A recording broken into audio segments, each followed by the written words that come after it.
Hello everyone, welcome to Lion Pride Sports. I'm Neil Fischer.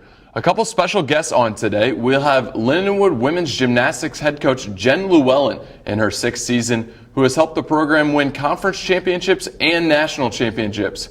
And then we'll turn it to Lindenwood Women's Basketball Head Coach Katie Falco in her 1st season at the helm, whose team stormed out of the gates to open the season and sits in the top 4 of the MIAA conference. Coach Llewellyn, how are you doing today? Wonderful. Thanks for having me. You're in your 6th season as head coach at Lindenwood. What has it meant to you?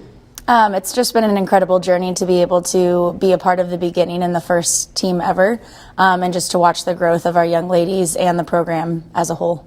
What was the experience like winning the USA Gymnastics National Championship in 2015 and 2016? It was absolutely incredible. I think going into the 2015 season, no one really expected such a young program to do so, and I just remember that championship, every single moment of it, and we just kept plugging away each event and each routine, and I think shocked the world. And then coming into 2016, we hosted it for the first time ever, and it put a little bit more pressure on us, but our athletes handled the pressure extremely well, and it was super amazing to be able to have that victory at home.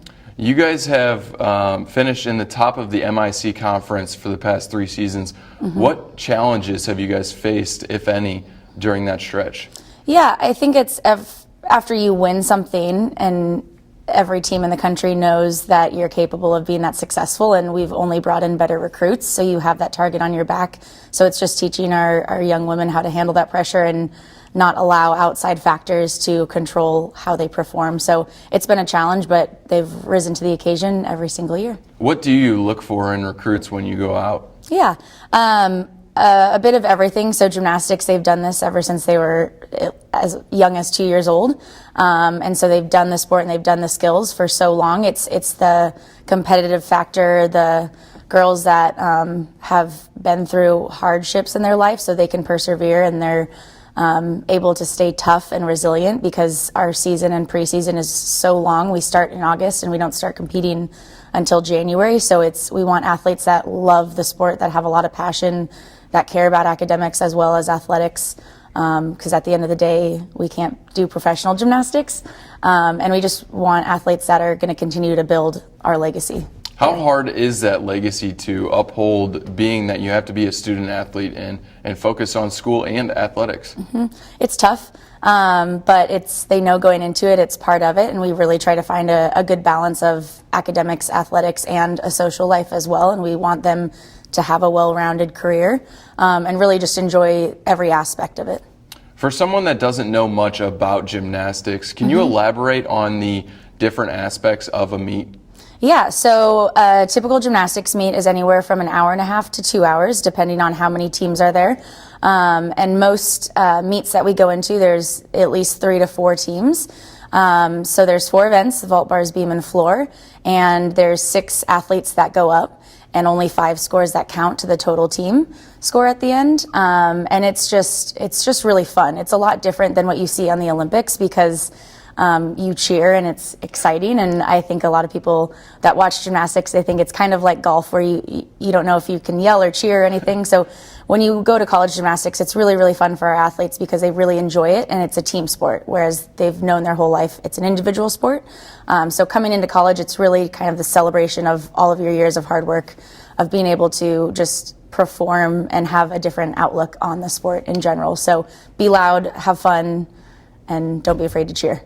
How much does that energy mean to the 6 people competing in that one event? It's everything. It really is, because when you're going up there and it's just literally you competing, and there's hundreds of people watching in the stands and your team's there, and there's that pressure of I have to hit or else it's going to affect the team score. It's such a mental game, so having that support and having that fun music and the crowd cheering, it helps kind of calm them down and make them have fun. Do the gymnasts get to pick their music, or is that something you do? So it's a collaboration for floor music. We like to have them choose, ideally first what they like, and then we help them figure out what will work for them.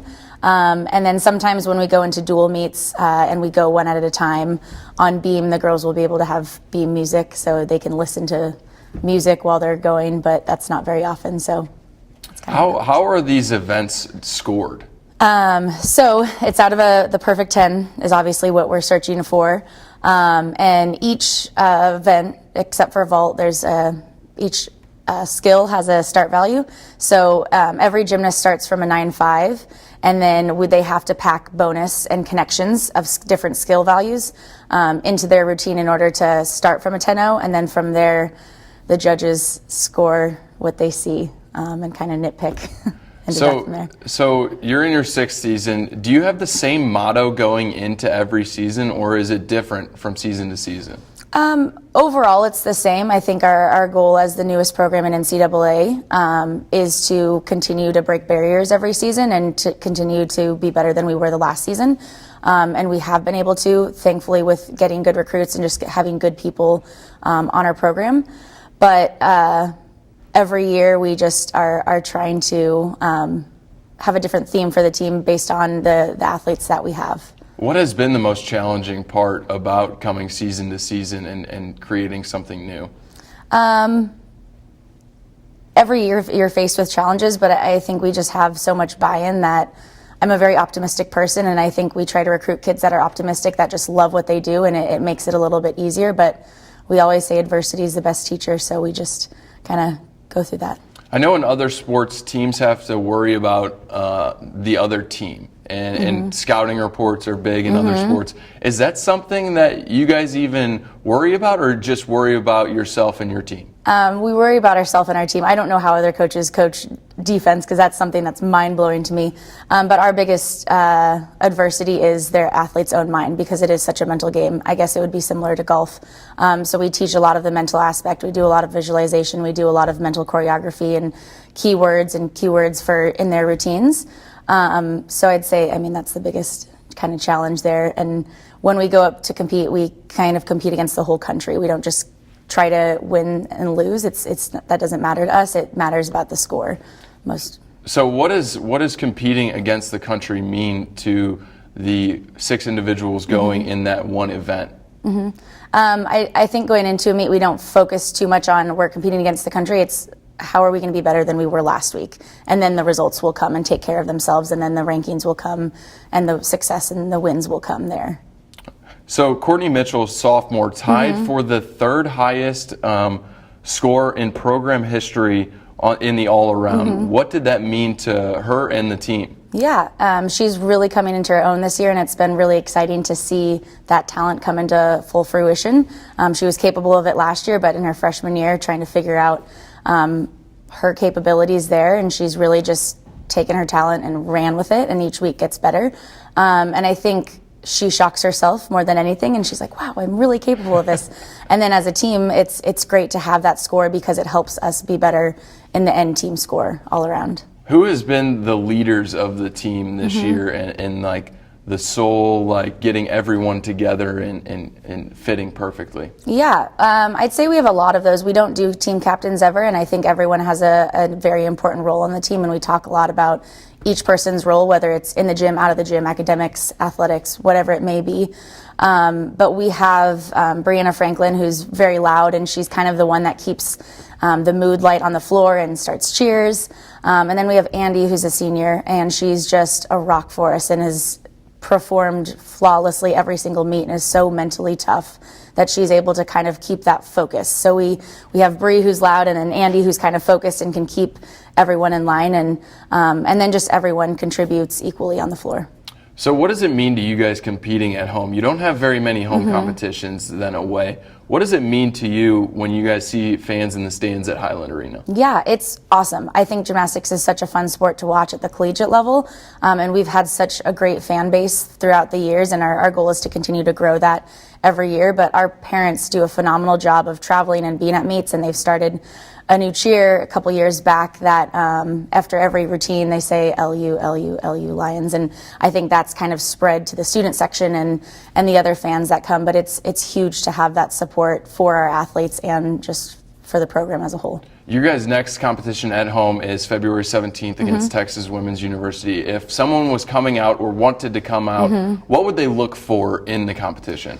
Well, Texas Women's won the last two national championships, so they are head-to-head with us, and they're our biggest competition to this date. So it's going to be a duel. It's going to be a sparring match between the two of us, so they can look for extremely good gymnastics, and it's just going to be a competition from start all the way till finish. So it'll be very fun, and they're a good team and led by a great coach, and it should be a very fun competition. Awesome. Well, best of luck, Coach. Thanks for joining us today.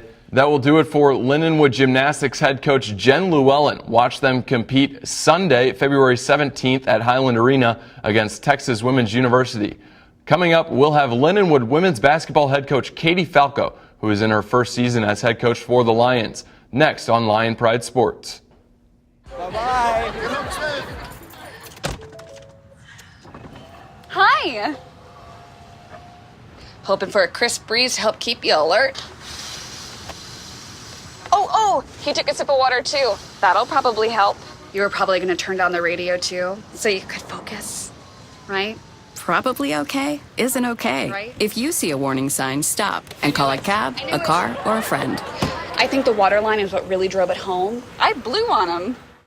See on page 4 that the projections need to be earthquake next Thursday. Seriously? Thursday? Can't do that. This is really inconvenient. I have yoga that day. I have no time for this. So. I can't do Thursday, but I can do Friday. Disasters don't plan ahead. You can. Talk to your loved ones about how you're going to be ready in an emergency. Don't wait. Communicate. Welcome back to Lion Pride Sports. I'm Neil Fischer.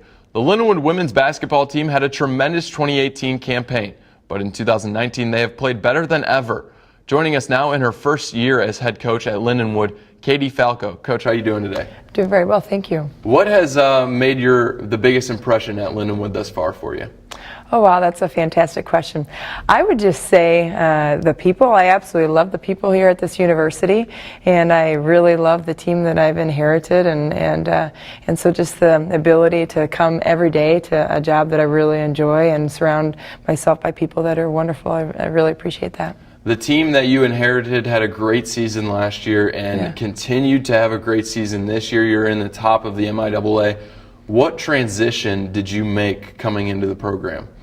You know, I have inherited a talented group. They certainly have had some success, you know, in the recent years, and so we're building off of that, you know, and I knew that this was a special group in terms of what we could do on the floor.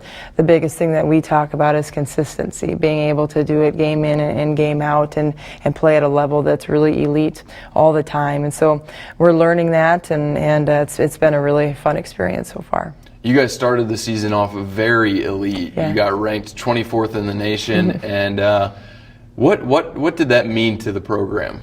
You know, it was fun. It really was fun. I wish we would have been able to keep it there for a little bit longer. You know, but you know, rankings are fun. It's special. It means that other people are starting to become aware of your program and the success that you're having.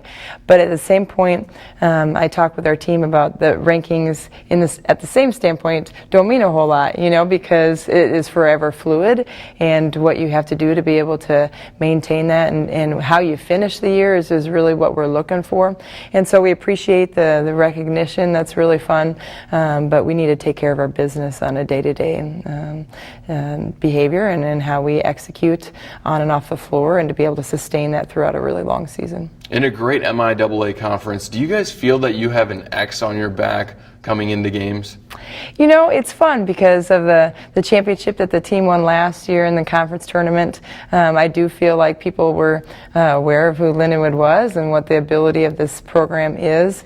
And then with us being able to have a good start, I do, and I think that's great. You know, it gives our players the ability to go out and show that what they're capable of and be able to respond to some pressure with that X on your back or target on your back. You know, certainly we're not there yet. We haven't done it so consistently where, you know, we still need to continue to prove ourselves, but being able to step up and play big games, and every night is a big game, and to be able to be ready to perform, I think is what this team is pushing for. Last year you were with South Dakota State, the Division I program. Has there been much difference in the game style that you've transitioned to Lindenwood? You know, I've actually taken a lot of what I've been a part of for the last 10 years and tried to implement that here. You know, a lot of times when there's coaching changes, you know, the roster that you inherit, what you want to do and what you need to do in the first few years might be different, right? You know, based on your personnel that you inherit and what fits that team best, you know, because you can't be so strong-minded on what you want to do. You have to do what's best for the team. Where I feel like I've walked into a situation where what I want to do and how I want to play and run this program really fits the personnel of the team that I've inherited. And so I've been able to take a lot of what I've been mentored by in a system that I coached in for 10 years and be able to apply it to what we do here, and it's been a lot of fun. So coming from South Dakota State, you show up at Lindenwood, and what was said to get this group of girls to be one unit? Because that's what they look like on the floor right now. Well, thank you. I appreciate that. You know, we work hard on that. You know, you know, when I talk to the team, you know, the constant message is, you know, being a part of something bigger than yourselves. You know, and that we're a team. We have a lot of really individual talents, both on and off the floor, and you can be your individual and you can be who you are, but we're here as a team, and that unselfish approach is what we take a lot. You know, working hard and being a unit together and doing it as a team, what's best for the team. And so I stress that a bunch. You know, we talk a lot about ball movement and sharing the basketball, and one of our goals is to have, you know, several assists a game, and I think that over time leads to a team playing really well together. You know, but I do have to credit our players though, because that's naturally how they are as people and as players. You know, they want what's best for the team, and they're very unselfish. And so when you see that and working together and buying in and all being on the same page and being a unit, it's pretty natural for them too. So it's been a really good situation. Speaking of the players, Callie Billner scored her 1,000th point this season. What did that mean to the program? You know, she's just a fantastic player. She's a better person. You know, she's very deserving of that accomplishment. To be able to get that done in your junior year is really remarkable. That doesn't happen for a lot of athletes, let alone this early in her career. So it's just, again, a testament to her, but it's also a testament to her teammates. You know, she has a lot of really good teammates around her that have allowed her to be able to get those buckets or draw attention to other players on their team, so they can't double team her all the time, or they can't do some of those things, you know. And so it's really great recognition for her individually, and as a team, it's a fun accomplishment, and I look forward to other players being able to do the same thing. How important is that ball movement when you have a player like Billner down low that can score the buckets against anyone in the nation? So how important is it to have the outside shooters? Oh, it's incredible. You know, if we didn't have the outside shooters, you know, she would be getting double, triple teamed consistently. And we've seen some of that this year. Of course, that's to be expected. But when you have an inside-outside threat and a presence, it really makes it tough, because now teams have to decide, you know, are they going to double down and give up an open three to really good shooters? And we've got, you know, 4 people on the perimeter that can all shoot the ball. You know, all of our players on our team can shoot it. And so to have multiple weapons, so they have to decide, are they going to double team and give up the 3, or are they going to stay out and guard the 3 and go one-on-one inside? And that's what we're looking for, that versatility, and for teams to have to make those decisions, and hopefully our players can step up and make buckets. Who has really been the true leaders of the team this season? I don't know if you have captains or not. Some coaches don't do the whole captains thing because they want the team to be a leader in itself. Who has stepped up for you this season? You know, it's been really fun because we do have captains, and so they've done a good job with leading us in the direction that we want to. You know, we talk about captains being extensions of the coaches, right? In terms of being able to relate with their teammates, but also stress what the coaches are trying to tell the team and work on and hold each other accountable. So that is important. But I also do really value the idea that everybody on the team has a role and has an opportunity to lead. You're either leading positively or you're leading negatively, every single person on the team. And so that's something we do talk about. And so everybody's responsible for that, and being able to step up and be ready and be prepared. And part of leading as well is having people who are willing to follow. You know, and so it's a really good culmination of teams who can step up and hold each other accountable, but have a group that are willing to follow the leaders in place. You guys have gone on the road. The MIAA, if you're in St. Charles, is not close. Going on the road is a long road trip. How does that compare to playing at home? You know, it's a good challenge. We love playing at home. Playing at home has been absolutely fantastic, and our girls really enjoy it, and we enjoy it. But going on the road is fun too, because it's just you guys. You know, there's very few distractions. You know, they certainly have to bring their studies on the road and get things done. And but we play some really, really great teams on the road, as you said, in the MIAA. And getting on a bus and going down the road for a few hours, you know, it's really good bonding time as a team. You know, you get to go out and eat at restaurants and just get to really spend a ton of time together as a unit, getting to build those relationships and for our players to see what us as coaches are like outside the basketball court, you know, and for them to see our personal lives and our families and share with each other, I think is really fun. And so I enjoy that because there's little distractions, there's opportunities for us to really grow as a team, and then the challenge of being able to have to go and beat really good teams. You know, it just takes an extra level of focus to go on the road and get some wins, because most teams play really well at home. You know, you're in the area that you're comfortable with and your kind of normal routine, and to be able to steal some road wins is really tough, and so it just requires this extra little focus and grit and toughness to get it done, and we love that challenge.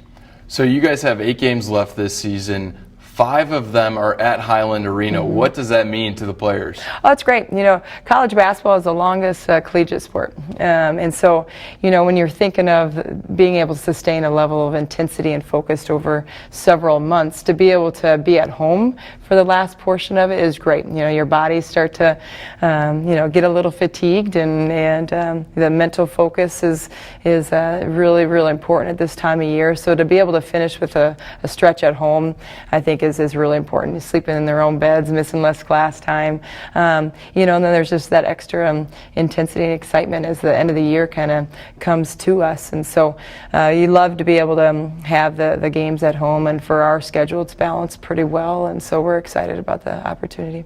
You guys are in the top of the MIAA conference right now. You guys have been there all season long. What has that meant? Oh, it's just been absolutely fantastic. I'm so proud of the team. I'm so proud of the ladies I get to coach. You know, I truly enjoy every single one of them. They're just really have been a blessing. And so for them to buy into a new coaching staff and a new style of play, and just to show that they are enjoying the process has meant a lot to me. And then in return for us to be having some success. You know, we have a lot of really good teams and games ahead of us, and so the season isn't done by any means, and we've got goals that set in place of where we want to be, and right now we're certainly on the track of what we would like and where we want to finish. You know, but it just means a lot that in my first year I'm able to coach a team that has bought in so much, and we're able to have some success this early. Great, Coach. Thanks for joining us today. Best of luck to the Lindenwood women's basketball team. They face off against Northwest Missouri State Thursday night, and the gymnastics team as they move forward this season. Thank you to Coach Llewellyn and Coach Falco for joining us. I'm Neil Fischer. Thanks for watching Lion Pride Sports.